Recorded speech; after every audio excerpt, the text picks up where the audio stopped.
Object-Oriented Programming (OOP) is a programming paradigm based on the concept of objects, which can encapsulate data and the operations that can be performed on that data. The key principles of object-oriented programming are encapsulation, inheritance, and polymorphism. Here's an overview of these principles. Objects. Objects are instances of classes and represent real-world entities.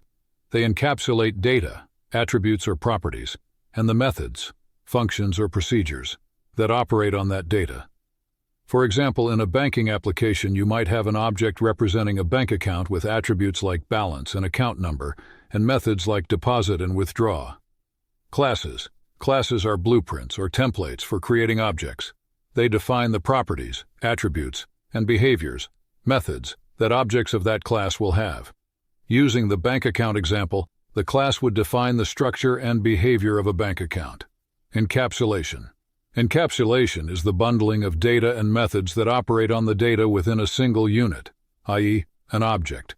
It hides the internal state of the object from the outside world and only allows controlled access through